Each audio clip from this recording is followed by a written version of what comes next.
Assalamualaikum warahmatullahi wabarakatuh. Waalaikumsalam. Alhamdulillah.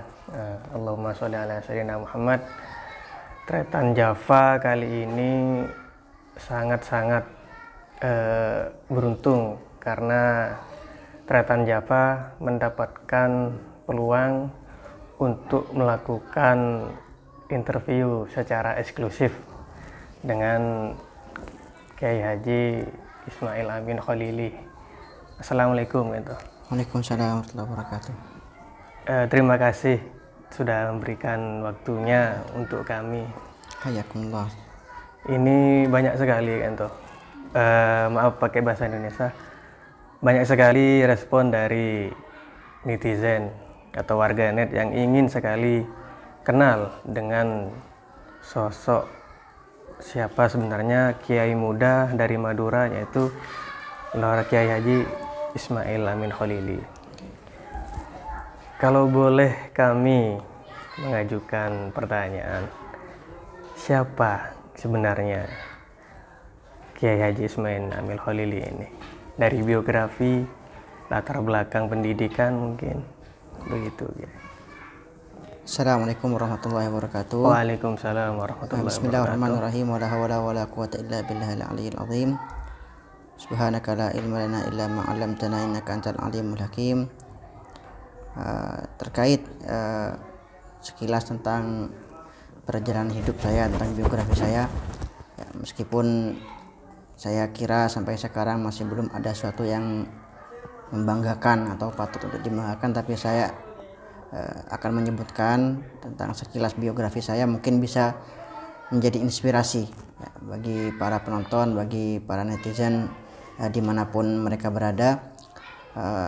Saya lahir ya pada tahun 1992 ya, tepatnya pada tanggal 17 November di Kota Bangkalan ya. Jadi saya lahir di Kota Bangkalan, tepatnya lahir di lingkungan Pondok Pesantren Al-Falah As-Salafi Al-Khalili ya, Kepang Bangkalan. Nah, jadi saya baru hijrah, baru pindah ke desa ini, Desa Keker, Kecamatan Keker, itu pada tahun 2008. Saya bersama keluarga besar pindah ke daerah ini. Jadi saya diberikan nama Ismail ya. Yang memberikan nama Ismail ini adalah kakek saya, Kiai Haji Khalil Yasin, yang mana kepada beliau ini saya memberi nama ya, nama pena saya atau nama akun-akun saya beri nama Ismail Al-Khalili ya. Ya, jadi mungkin selama ini banyak yang mengira Al-Khalili ini adalah nisbat ya kepada Syekhona Khalil Bangkalan. Itu bukan ya. Jadi meskipun saya mempunyai hubungan darah ya, termasuk salah satu zuriyah Syekhona Khalil, tapi nama Al-Khalili yang ada pada nama saya, di akhir nama saya ini, saya nisbatkan kepada kakek saya langsung, yaitu Kiai Haji Khalil Yasin ya, yang mana beliau ini adalah cucu langsung dari Syekhona Khalil. Jadi beliau ini yang memberi nama saya Ismail ya, termasuk salah satu karomah beliau, mungkin saya anggap termasuk karomah beliau itu ketika ibu saya masih hamil, masih mengandung ya. Pada waktu itu belum ada USG mungkin ya, belum diketahui apakah anak ini laki-laki atau perempuan. Nah, kemudian tiba-tiba kakek saya berkata kepada kedua orang tua saya, jika nanti anaknya lahir kasih nama Ismail supaya bisa alim seperti Syekh Ismail. Karena pada waktu itu memang sedang masyhur-masyhurnya ya seorang ulama besar dari kota Makkah, yang mana beliau ini adalah Syekh Ismail Utsman Zain Al-Makki Al-Yamani, ayah dari Syekh Muhammad Ismail ya, yang setiap tahun melakukan kunjungan dakwah ke Madura, yang mana murid-murid Syekh Ismail ini rata-rata memang para ulama yang ada di Madura ini semua pernah berguru kepada Syekh Ismail Utsman Zain. Nah, jadi saya lahir di Kepang ya pada 17 November 1992, dan saya besar juga di sana dan juga mengenyam pendidikan awal di situ, TK, pertama TK di TK Siti Khotijah Bangkalan, kemudian melanjutkan ke SD. Pertama saya sempat ke SD Demangan 4 ya, kalau saya di Demangan 4 kelas 1, kemudian setelah naik kelas 2 mulai pindah ke SDN Kemayoran 1. Ya. Oke. Nah, baru setelah tahun 2004 saya lulus dari SD. Ketika itu saya langsung dikirim oleh kedua orang tua saya langsung ya ke tempat jauh ya, mondok ke tempat yang sangat jauh bagi saya waktu itu, yaitu di Bang Sri Jepara ya, tepatnya di pondok pesantren Darul Falah Amsilati Jepara asuhan Ki Haji Taufikul Hakim.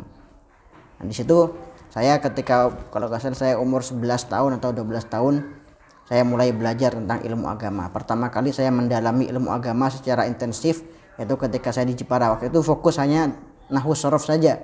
Karena memang Amsilati ini program ya yang diciptakan intinya untuk proses pembacaan kitab kuning secara cepat. Yang mana ketika itu targetnya 3 bulan atau 6 bulan. Jadi di pondok khusus ini. Ya, pondok ya intinya pondok yang fokus kepada ilmu alat. Kepada ilmu nahwu dan shorof, dan saya alhamdulillah pada waktu itu berhasil lulus ya dalam jangka waktu 8 bulan. Nah, ketika itu di Amsilati ya. Nah, pada waktu di Amsilati ini saya mulai banyak mengenal dunia luar ya.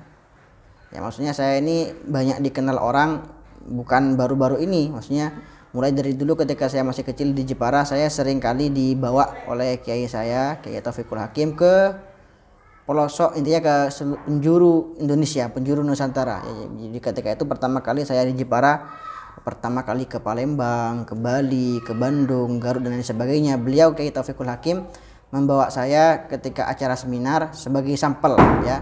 Sebagai sampel seperti ini loh, maksudnya hasil cetakan Amsilati, hasil gemblengan program Amsilati. Kemudian saya ditanya tentang nahwu shorof, disuruh membaca kitab dan lain sebagainya. Intinya saya dijadikan sampel dan kawan-kawan saya yang lain juga sebagai contoh dari didikan program Amsilati. Nah, ketika itu saya di Amsilati mulai tahun 2004 ya sampai tahun 2005. Baru setelah tahun 2005 saya selama 6 tahun kurang lebih sampai tahun 2011 saya pindah ke Pondok Pesantren Al Anwar Sarang Rembang asuhan almarhum Ki Haji Maimun Zubair ya. Nah, pada waktu itu sampai tahun 2011. Nah, baru ketika 2011 saya lulus dari Sarang, dari Al Anwar, saya sempat menjalani karantina dulu sebelum berangkat ke Tarim Hadramut. Ya, di Pondok Pesantren Az-Zahir. Di situ kala itu diasuh oleh Al Habib Hasan bin Ismail Al Muhdar. Ya, ini juga guru dari Al Habib Abdul Qadir bin Zaid Ba'abud kemarin yang kita undang ke sini. Dan baru pada tahun 2012 kalau saya 2012 saya berangkat ke Tarim Hadramut dan belajar di sana selama kurang lebih 6 tahun setengah. Dan pulang ke tanah air, ke Madura pada akhir 2018. 2018 akhir saya pulang ke Madura. Jadi ini sekilas tentang perjalanan hidup saya, juga riwayat pendidikan saya. Jadi tidak instan lah istilahnya. Jadi beliau ini sudah terkenal. Jadi sebelum beliau aktif di Instagram sudah sampai kemana-kemana gitu Kiai ya? Iya, saya sering diajak Kiai dulu. Jadi ke Jawa Barat, ke Jawa Tengah itu. Jadi mulai masuk ke Instagram ini tahun Instagram ketika pulang dari ini ya? Instagram ini dunia baru ya. Dunia baru ya. Jadi untuk dunia dakwah tulis menulis ya. Saya sebenarnya sekali lagi saya ini bukan nggak pernah mengenyam dunia perkuliahan ya. Jadi dari riwayat pendidikan saya ini lulusan SD dari Kemayoran 1 tadi. Lulusan SD langsung masuk ke pesantren. Jadi saya tidak pernah belajar bagaimana itu cara menulis, cara sastra dan lain sebagainya ya. Hanya saja dulu sebelum saya pergi ke Tarim sekitar tahun 2010 atau 2011 saya memang agak aktif menulis di Facebook. Ketika itu saya menulis kalam-kalam hikmah atau kisah-kisah pendek. Ya waktu itu lumayan banyak ya yang orang yang merespon dengan baik. Ya, ketika itu like 300 200 itu sudah sangat banyak. Sangat banyak pada masa itu. Ya. Nah, pada itu alhamdulillah ya banyak yang merespon positif. Nah, ketika saya pergi ke Tarim, saya mengambil keputusan untuk meninggalkan dunia sosmed. Ya, jadi saya berangkat ke Tarim nih, Facebook saya sudah saya blok. Blok. Udah. Di Saya tahun 2011 Iya. 2012 itu. Nah, baru ketika saya pulang ke Indonesia untuk pertama kali, ya pulang kampung pertama kali, waktu itu sekitar 3 bulan, saya membuat Facebook untuk kedua kalinya tahun 2016 kalau nggak salah. Nah baru ketika saya kembali ke Tarim lagi, saya iseng ya seminggu sekali menulis cerita tentang Tarim, tentang Habib Umar dan para ulama-ulama yang lain, tentang pengalaman saya selama di Tarim. Dan alhamdulillah responnya sangat positif ya. Responnya sangat positif. Banyak sekali yang share, banyak sekali yang berkomentar tentang tulisan saya, menyatakan kekagumannya akan tulisan saya. Saat itu saya mulai giat mulai istiqomah nih untuk menulis tentang habaib, tentang ulama, tentang Tarim dan lain sebagainya, sampai mungkin waktu itu saya seminggu sekali ya, setiap hari libur Kamis itu para santri libur dan boleh memegang HP pada waktu itu. Itu saya luangkan waktu untuk menulis apa yang ada di pikiran saya pada waktu itu. Nah, baru ketika tahun 2018 akhir saya pulang dari Tarim Hadramaut, saya baru mengenal dunia Instagram. Karena pertama kali saya mengenal Instagram ini saya nggak tertarik ya, karena sekali lagi Instagram ini mereka katakan Instagram ini buat foto-foto bukan buat tulis menulis ya. Kita tahu sendiri sekarang tulisan di Instagram juga dibatasi. Iya, dibatasi. Nah, tapi ketika itu saya mulai terbiasa beradaptasi dengan Instagram dan alhamdulillah sampai sekarang mempunyai banyak sahabat di Instagram, alhamdulillah. Mempunyai banyak orang yang mengenal saya di Instagram, dan saya lihat antara Instagram dan Facebook ini komunitasnya beda ya, jadi teman-teman saya di Facebook ini beda dan di Instagram juga beda. Bukan berarti mereka yang ada di Instagram adalah orang-orang yang mengenal saya di Facebook, bukan ya. Alhamdulillah sampai sekarang di Facebook saya memiliki sekitar 45.000 pengikut ya, dan di Instagram alhamdulillah sudah sekitar 85.000 ya, termasuk saya. Jadi dari sekian banyak kisah belajar Kiai, adakah kesan-kesan dengan guru-guru ketika di Jepara bersama Kiai Taufikur Rahim, ketika di Sarang dengan Kiai Haji Maimun Zubair, serta di Darul Mustafa dengan Habib Umar? Ada kisah yang sampai sekarang melekat lah? Yang jelas kisah-kisah yang mengesankan selama mondok ya, selama mencari ilmu banyak sekali ya. Seperti ketika saya ada di Jepara, tentunya yang paling berkesan ketika saya bisa dekat ya dengan Kiai Taufikul Hakim, semobil dengan beliau, bahkan sekamar dengan beliau ketika saya dibawa seminar kemana-mana, dibawa ke Bandung, Garut, Bali, bahkan saya ke Palembang pertama kali naik pesawat bersama beliau. Itu jelas pertama kali yang membuat saya terkesan tentang beliau ya. Sampai sekarang beliau masih ingat tentang saya. Jika saya beliau masih ingat kalau Ismail yang mana, Ismail yang hitam itu, ingat seperti itu. Saya dulu waktu masih kecil masih dekil, masih hitam ya. Nah ketika bersama Mbah Maimun Zubair di Sarang, ada satu hal yang membuat saya paling berkesan, itu ketika saya pamit ya. Ketika saya pamit untuk pergi ke Tarim Hadramaut, tentunya ketika itu saya ini deg-degan pastinya ya. Karena apa? Karena selama ini santri-santri beliau yang pamit ke Mekah, pamit ke Yaman, pamit dan lain sebagainya, belum tentu beliau izini ya. Jadi ada yang pamit untuk ke Mekah malah beliau suruh nikah, ada yang mau ke Yaman malah beliau arahkan ke Mekah, ada ya. Nah ketika itu saya bismillah ya, ini harus minta izin di guru, saya pasrah, bismillah, diizin atau tidak, bismillah, saya manut apa yang dikatakan Mbah Mun. Nah pada waktu itu saya udah siap ya, udah siap 80% apapun. Ya, tapi saya waktu itu sowan ke beliau ya. Nah sebelum saya mengutarakan ya apa yang saya inginkan, yang ingin saya sampaikan pada waktu itu, tiba-tiba Mbah Mun nanya duluan ya. Tanya Ismail mau kemana itu. Saya memperkenalkan diri, saya Ismail Kiai dari Kepang gini dan sebagainya. Nah, kemudian beliau langsung nanya, saya belum menyampaikan kalau mau ke Tarim, kalau mau ke Yaman. Beliau nanya, Ismail mau kemana? Saya jawab, saya mau ke Yaman Yai.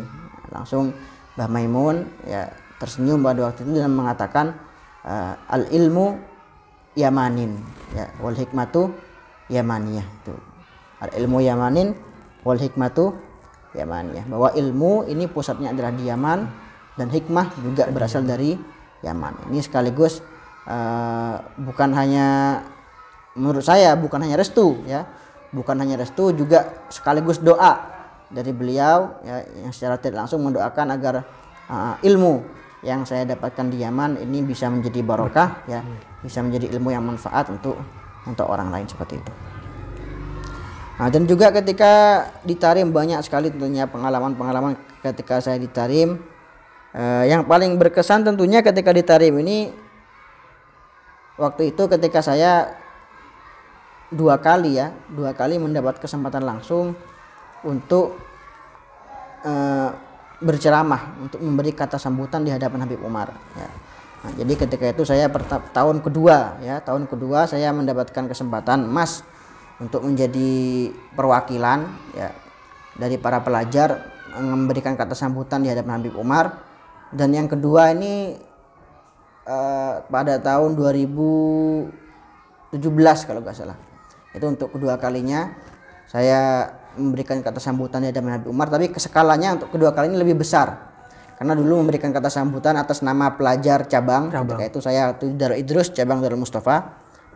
Yang kedua ini kata sambutan atas nama pelajar Darul Mustafa secara keseluruhan. Ya. Nah, dan waktu itu saya memang sengaja ya ketika memberi kata sambutan, saya ini sengaja untuk mengungkapkan selama ini saya rasakan sebagai seorang murid ya, apa yang saya rasakan sebagai seorang santri. Jadi ini kesempatan saya untuk mengungkapkan apa yang ingin saya sampaikan kepada beliau, karena kita ketahui sendiri Habib Umar ini beliau orangnya Masya Allah, orang yang sangat lembut, sangat ramah ya, budi pekerti beliau Masya Allah.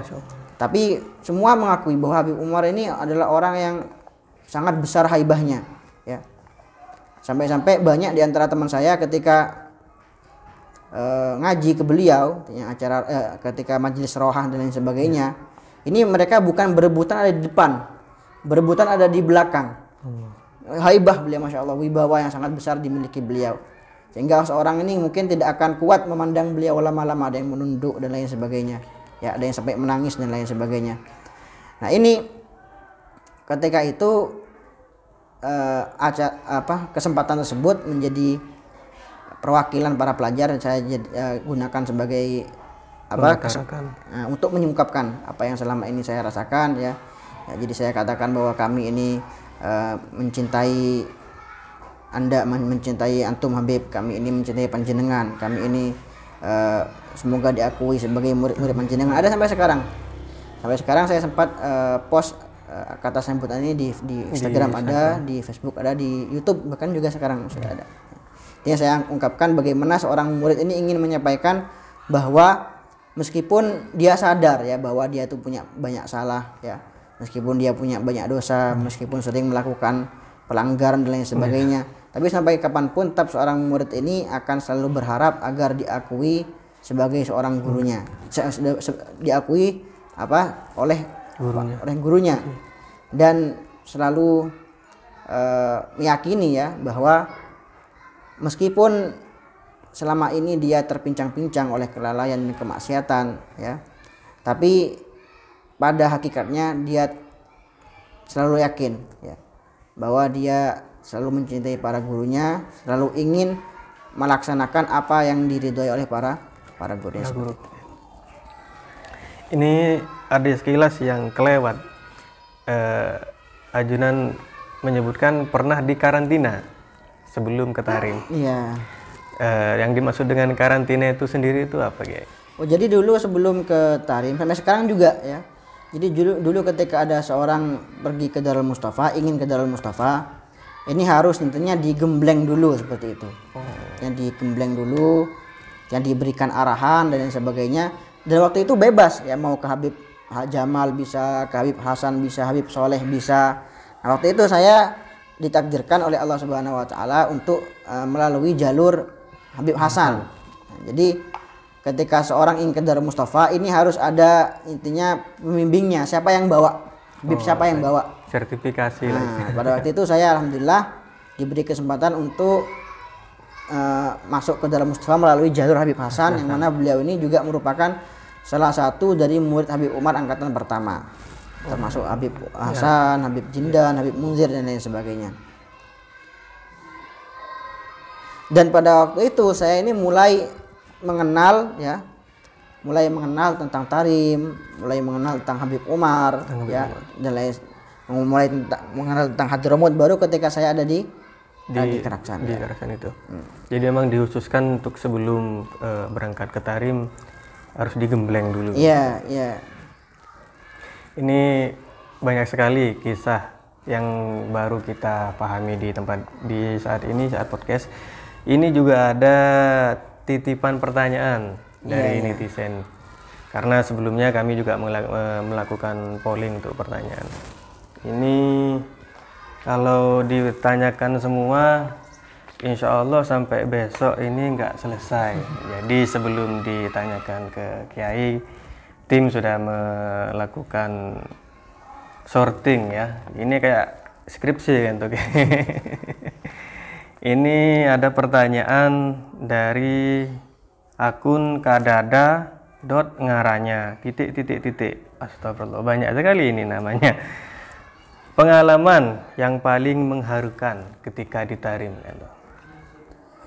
Pengalaman paling mengharukan sudah saya jelaskan tadi ya. Jadi pengalaman yang paling mengharukan tentunya yang paling berkesan. Ya. Itu ketika berceramah di hadapan Habib Umar. Ya. Yang saat ajunan mengutarakan. Ya, itu kata sambutan ya, kata sambutan Habib Umar. Kalau untuk ceramah, saya juga pernah di Musola Al-Kisah itu mendapatkan giliran. Ya, setiap minggu memang ditunjuk beberapa santri untuk berceramah di Habib Umar. Berceramah di hadapan Habib Umar. Ketika itu saya berceramah, alhamdulillah diberi kelancaran oleh Allah Subhanahu wa taala, dan rekamannya saya kirim ke sini, ke orang tua saya. Dan sampai umi saya memberikan saya kabar ya bahwa almarhum abah saya selalu mengulang-ulangi ceramah ini sampai beliau ini mengeluarkan air mata, mungkin air mata haru, alhamdulillah mungkin beliau merasa anaknya sudah bisa membuat beliau bangga dan lain sebagainya. Allah. Intinya kalau ditanyakan apa yang paling membuat haru, ya semua hal yang berkaitan dengan Habib Umar di Tarim itu membuat saya haru, seperti itu. Ketika duduk dengan beliau, ketika bersama dengan beliau, ya. Membayangkan saja saya sudah nggak bisa. Untuk selanjutnya ada pertanyaan ini dari akun Ansori 2444. Kenapa nikahnya bisa di luar negeri, bukan di Indonesia saja? Jadi saya mulai dari dulu ya, saya mempunyai prinsip bahwa pernikahan ini bukan suatu hal yang biasa ya. Jadi pernikahan ini merupakan suatu hal yang sakral ya, seumur hidup sekali ya. Dan juga pernikahan ini adalah yang menentukan masa depan kita ya, karena saya menganggap bahwa pernikahan ini merupakan acara yang sangat sakral, acara yang sangat penting ya. Di situ saya mempunyai keyakinan bahwa saya sangat butuh kepada doa dan ridho guru ya. Saya sangat butuh pada ridho guru saya dalam hal ini, barokah guru saya ya, kemudian doa-doa dari guru saya juga. Nah ketika itu saya punya prinsip ya, kalau nanti mau nikah, kalau nggak diakad oleh Mbah Mun, saya pengen dinikahkan oleh Habib Umar. Nah, tapi ketepatan pada waktu itu Allah Subhanahu wa taala memanggil Mbah Mun duluan ya, ketika itu almarhum Mbah Maimun Zubair wafat di Mekah. Nah, sudah pilihan saya satu-satunya waktu itu adalah Habib Umar. Nah, dan di situ saya punya tekad kuat memang ya, sudah memang punya rencana pengen nikah di Tarim, pertama karena barokah dan ridho guru, juga doa dari guru. Yang kedua agar saya mendapatkan barokah kota Tarim, karena saya dulu mulai pertama kali nyampe ke Tarim saya termasuk bisa dikatakan fanatik ya kepada Tarim. Jadi saya berharap dengan barokahnya kota Tarim, barokahnya para habaib, para guru saya yang mendoakan saya di Tarim, insya Allah pernikahan saya ini bisa menjadi pernikahan yang diberkahi Allah Subhanahu Wa Taala, pernikahan yang mulia dan pernikahan yang sakinah, mawaddah, warahmah sampai fid dunya wal akhirah insyaallah. Amin. Gitu. Amin.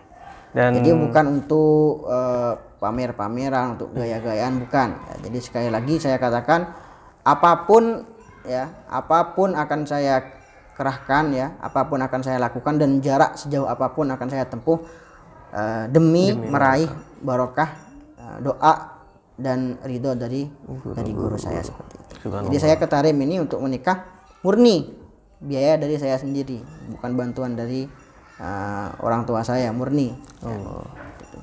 Dan untuk video akad beliau atas izin beliau juga sudah diupload di Tretan Java TV. Terima kasih banget.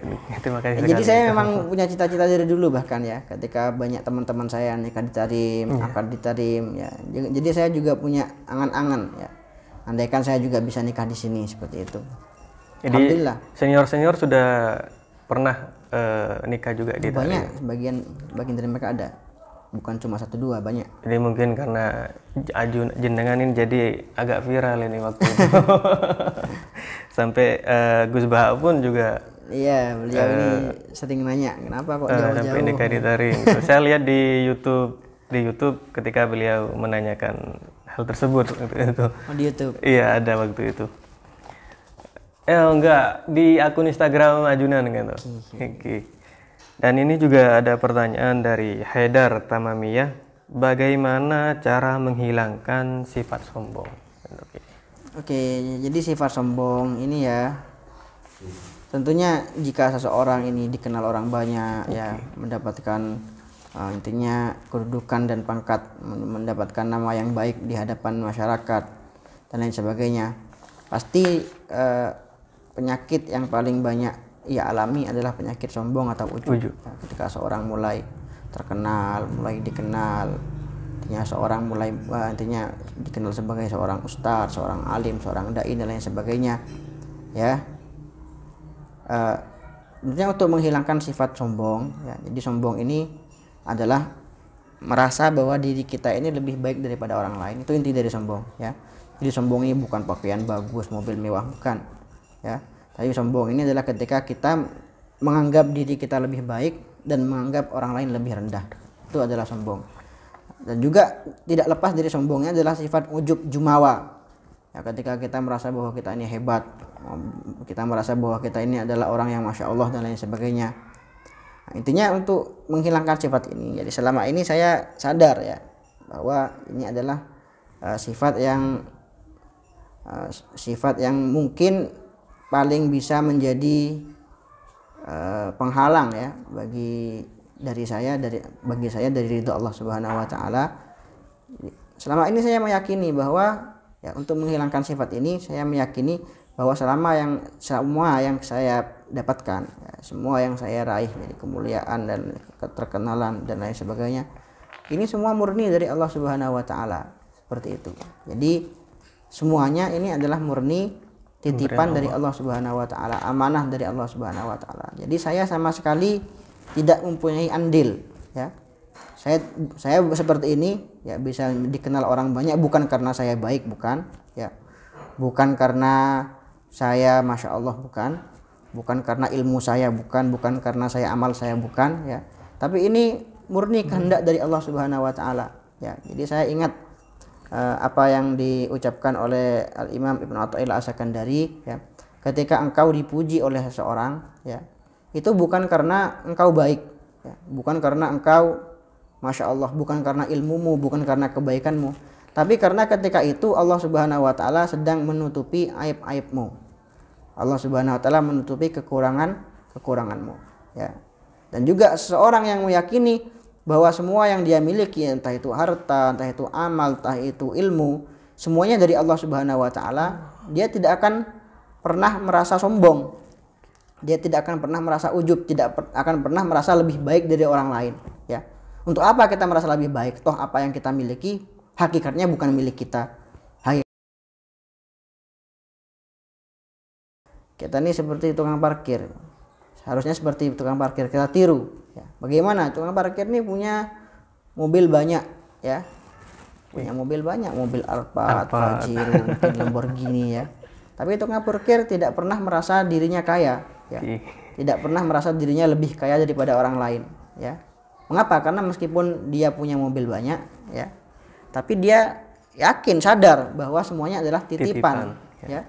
Nah begitu pula kita ya, ilmu kita, amal kita, ibadah kita, kemasyhuran ya, kepopuleran yang kita dapatkan ini pada hakikatnya semua adalah titipan dari Allah Subhanahu wa taala.